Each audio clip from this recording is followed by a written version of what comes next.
दोस्तों अस्सलाम वालेकुम वरहमतुल्लाह। जैसा कि आप देख रहे हैं अभी कल से ही लगातार मदरसा बोर्ड के जितने भी असातिज़ा कराम थे उनका पुरजोर हंगामा किया जा रहा है। आखिर वजह क्या है वो पूरी डिटेल्स आपको इस वीडियो के अंदर खुलासा करते हैं, क्योंकि दोस्तों मैं खुद एज ए रिपोर्टिंग के लिए बापू सभागार पटना में पहुंचा हुआ था। तो पूरा मामला क्या है आइए आपको पूरी विस्तार से हम समझाते हैं। सबसे पहले देखिए मामला क्या है। मामला ये है कि जो बिहार मदरसा बोर्ड के चेयरमैन साहब हैं सलीम परवेज साहब, उन्होंने बिहार में जितने भी इजला हैं वहाँ पर घूम घूम करके जितने भी मदारिस हैं उनमें गए और वहाँ पर जितने भी मदारिस के असातिज़ा थे उनसे मिले। उनसे मिलने के बाद उन्होंने ये दावत दिया कि मदरसा बोर्ड को 100 साल हो चुका है। लेकिन यहाँ पर मैं आपको बता दूँ मदरसा बोर्ड को 100 साल ही नहीं बल्कि मदरसा बोर्ड को 105 साल हो चुका है। लेकिन वो इस चीज़ को छोड़ दिए, क्या कह रहे हैं कि 100 साल हो गया है। इसी को लेकर के हम शताब्दी समारोह मना रहे हैं। तो आप सभी को बापू सभागार आना है। तो लोग का सवाल हुआ कि हम बापू सभागार तो 100 साल पे जाएंगे लेकिन आखिर हमको मिलेगा क्या। तो उनका ये जवाब था कि जब आप बापू सभागार पटना आइएगा तो वहाँ पर जो बिहार के नीतीश कुमार हैं मुख्यमंत्री साहब वो रहेंगे और जो बिहार के शिक्षा मंत्री साहब हैं वो रहेंगे। वो जब दोनों मौजूद रहेंगे ना और ये मुसलमानों की दाढ़ी या टोपी जो नजर आएगी तो वो नीतीश कुमार और क्या कहते हैं बिहार के जो माननीय शिक्षा मंत्री है वो पिघल जाएंगे। और जैसे ही पिघलेंगे ना तो आपके लिए हर काम को खोल देंगे। आप कौन कौन सा काम को खोल देंगे जो कि यहाँ पर बिहार के माननीय मदरसा बोर्ड के चेयरमैन साहब ने कहा। जैसे कि अपने बिहार के अंदर मदरसे हैं 1128 और 205 ये इमदाद याफ्ता है। उसके बाद 1637 और 339 कोटि के मदरसे ये गैर इमदाद याफ्ता है। अब इनमें क्या क्या हुआ, उन्होंने ये वादा किया था कि जो 1637 और 339 मदरसे को जो इमदाद याफ्ता उसको जो ग्रांट नहीं मिली है उसको ग्रांट मिलवाने का काम करेंगे उस बापू सभागार में। पहला पॉइंट। दूसरा वादा क्या था कि 1128 कोटि के जो मदारिस के असातिज़ा को 1989 ईस्वी से जो रुपया बकाया है उसके ऊपर चर्चा की जाएगी, उसका जो है अदायगी के लिए अलॉटमेंट करवाया जाएगा।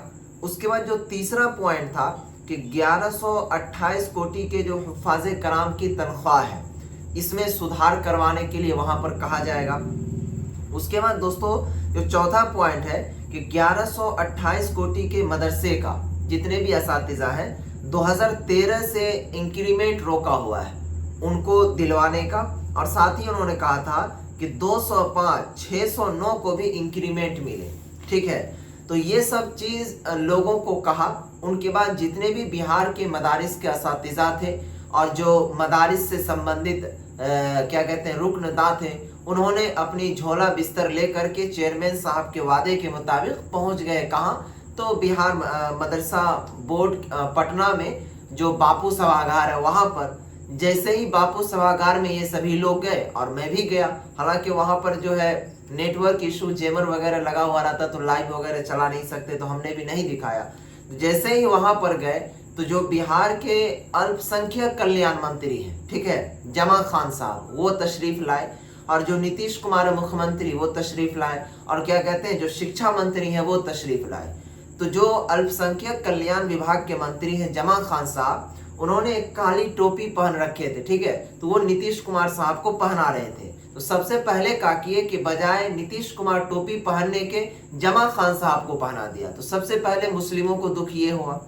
उसके बाद दूसरा जो पॉइंट था, दूसरा जो दुख सबसे अधिक ये हुआ कि चलो ठीक है भाई आप नहीं पहने उससे कोई मतलब नहीं है। जब उनका बयानबाजी होने लगा वहां पर यानी कि डाइस पर, तो जितने भी असातिज़ा कराम थे और हम लोग भी थे वहां पर, सोचे कि अब जो है बहाली के बारे में कुछ बोलेंगे।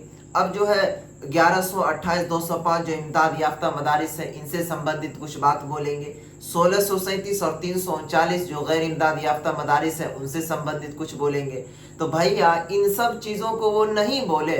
अब उसमें वो क्या कह रहे हैं कि जब से हमारी सरकार बनी है 2005 से अल्पसंख्यक के लिए जो बजट था वो 5 रुपया था, लेकिन जब से हमारी सरकार बनी अब तक में 50,000 रुपया हो गया। ये सारा चीज का आसन भाषण दे दिए, बस सबको उठ गया, जितने भी असातिज़ा कराम थे लहर। मान लीजिए भैया चेयरमैन साहब ने वादा किया कुछ, चेयरमैन साहब वादा करके बैठ करके बुलाए कुछ, लेकिन वहां पर जाने के बाद इन सब मुद्दों पर चर्चा ही नहीं चल रहा था। तो वहां पर जो शिक्षक थे वो हो गए पूरे गर्मा गर्म, ठीक है। उसके बाद जो शिक्षक के असातिज़ा के हाथ में लेटर थे वो भी नहीं ले पा रहे थे, पुलिस ने रोक दिया वहां पर। तो यही सब कारण था और इसी वजह से वहां पर हंगामा बरपा हो गया। तो जो जो चीजें थी, जो जो पॉइंट थी, वो आपके सामने हमने रखा और बताया, ठीक है। और कुछ भी बात नहीं है कि जैसे हिंदू मुस्लिम की बात हो या फिर और भी बहुत सारी बात हो, ऐसा कुछ भी नहीं हुआ। बस सिर्फ इतनी सी ही बात है जो कि आपको हमने बताया, क्योंकि हमने खुद लाइव वहां पर देखा, आंख से देखा, तो ये तो झूठ नहीं हो सकता है। और हम लोग खुद रिपोर्ट के लिए गए हुए थे, लेकिन माहौल ऐसा देखने के बाद जो है ना पूरा दिल भीगा भीगा हो गया। बहुत सी ऐसी महिलाएं शिक्षकें थी जो कह रही थी, रो रही थी कि हम अपने बेटी का जेवर गिरवी लगा करके आए इस प्रोग्राम में कि नीतीश कुमार जी जो बकाया रुपया वो सारा चीज का हम लोगों को अलॉटमेंट कर देगा तो किसी तरह से जिंदगी गुजर बसर हो जाएगा। लेकिन ये सब सारे चीजों पर बातचीत नहीं हुई। तो यही मुद्दा था, यही बात है। अब देखिए आगे क्या कुछ निकल कर सामने आता है, क्योंकि सब लोग तो खफा खफा है, वोट तो कटेगा, जो भी चीज हो अब आगे का मामला हो आगे पता चलेगा।